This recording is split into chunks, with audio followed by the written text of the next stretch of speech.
Bacaan liturgi Jumat 3 Februari 2023, Hari Biasa Pekan Biasa keempat.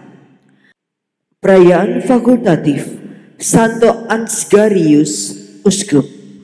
Perayaan fakultatif Santo Blasius Uskup dan Martir. Bacaan dari surat kepada orang Ibrani. Saudara-saudara, peliharalah kasih persaudaraan. Jangan kamu enggan memberi tumpangan kepada orang, sebab dengan berbuat demikian, beberapa orang tanpa menyadarinya telah menjamu malaikat-malaikat. Ingatlah akan orang-orang hukuman, karena kamu sendiri pun adalah orang-orang hukuman. Ingatlah akan orang-orang yang diperlakukan sewenang-wenang, karena kamu sendiri masih hidup di dunia ini. Hendaklah kamu semua penuh hormat terhadap perkawinan. Dan janganlah kamu mencemarkan tempat tidur, sebab orang-orang sundal dan pezina akan dihakimi Allah. Janganlah kamu menjadi hamba uang, tetapi cukupkanlah dirimu dengan apa yang ada padamu. Karena Allah telah berfirman, Aku sekali-kali tidak akan membiarkan engkau, dan aku sekali-kali tidak akan meninggalkan engkau. Sebab itu dengan yakin kita dapat berkata, Tuhan adalah penolongku, aku tidak akan takut. Apakah yang dapat dilakukan manusia terhadap aku? Ingatlah akan pemimpin-pemimpinmu yang telah menyampaikan sabda Allah kepadamu. Perhatikanlah akhir hidup mereka dan contohlah iman mereka. Yesus Kristus tetap sama, baik kemarin, hari ini, maupun selama-lamanya. Demikianlah sabda Tuhan. Syukur kepada Allah. Tuhanlah terang dan keselamatanku. Tuhanlah terang dan keselamatanku. Tuhan adalah terang dan keselamatanku. Kepada siapakah aku harus takut? Tuhan adalah benteng hidupku. Terhadap siapakah aku harus gentar? Tuhanlah terang dan keselamatanku. Sekalipun tentara berkemah mengepung aku, tidak takutlah hatiku. Sekalipun pecah perang melawan aku, dalam hal ini pun aku tetap percaya. Tuhanlah terang dan keselamatanku. Sebab dikala ada bahaya, Tuhan melindungi aku dalam pondoknya. Ia menyembunyikan aku dalam persembunyian di kemahnya. Ia mengangkat aku ke atas gunung batu. Tuhanlah terang dan keselamatanku. Wajah-Mu kucari ya Tuhan, maka janganlah menyembunyikan wajah-Mu daripadaku. Janganlah menolak hamba-Mu ini dengan murka. Engkaulah pertolonganku ya Allah penyelamatku. Janganlah membuang aku. Tuhanlah terang dan keselamatanku. Haleluya, haleluya, haleluya.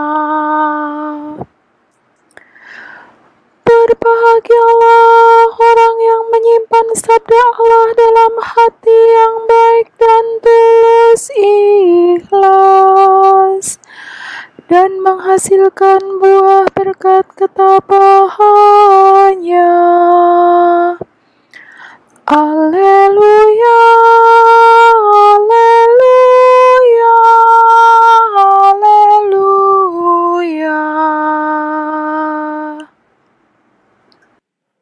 Inilah Injil suci menurut Markus. Dimuliakanlah Tuhan. Pada waktu itu Raja Herodes mendengar tentang Yesus, sebab namanya memang sudah terkenal dan orang mengatakan, Yohanes Pembaptis sudah bangkit dari antara orang mati, dan itulah sebabnya kuasa-kuasa itu bekerja di dalam dia. Yang lain mengatakan dia itu Elia. Yang lain lagi mengatakan dia itu seorang nabi, sama seperti nabi-nabi yang dahulu. Waktu Herodes mendengar hal itu, ia berkata, "Bukan, dia itu Yohanes yang sudah kupenggal kepalanya, dan kini bangkit lagi." Memang Herodeslah yang menyuruh orang menangkap Yohanes dan membelenggunya di penjara berhubung dengan peristiwa Herodias, istri Filipus saudaranya, karena Herodes telah mengambilnya sebagai istri. Karena Yohanes pernah menegur Herodes, "Tidak halal engkau mengambil istri saudaramu." Karena kata-kata itu Herodias menaruh dendam pada Yohanes dan bermaksud untuk membunuh dia, tetapi tidak dapat. Sebab Herodes segan akan Yohanes karena ia tahu bahwa Yohanes adalah orang yang benar dan suci. Jadi ia melindunginya. Tetapi setiap kali mendengar Yohanes, hati Herodes selalu terombang-ambing. Namun ia merasa senang juga mendengarkan dia. Akhirnya tiba juga kesempatan yang baik bagi Herodias. Ketika Herodes pada hari ulang tahunnya mengadakan perjamuan untuk membesar para perwira dan orang-orang terkemuka di Galilea. Pada waktu itu, putri Herodias tampil lalu menari, dan ia menyukakan hati Herodes dan tamu-tamunya. Maka raja berkata kepada gadis itu, "Minta daripadaku apa saja yang kau ingini, maka akan kuberikan kepadamu." Lalu Herodes bersumpah kepadanya, "Apa saja yang kau minta akan kuberikan kepadamu, sekalipun itu setengah dari kerajaanku." Anak itu pergi dan menanyakan ibunya, "Apa yang harus kuminta?" Jawab ibunya, "Kepala Yohanes Pembaptis."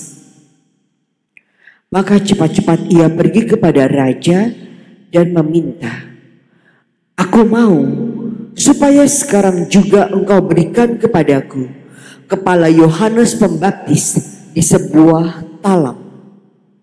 Maka sangat sedihlah hati raja. Tetapi karena sumpahnya dan karena segan terhadap tamu-tamunya, ia tidak mau menolaknya. Raja segera menyuruh seorang pengawal dengan perintah supaya mengambil kepala Yohanes.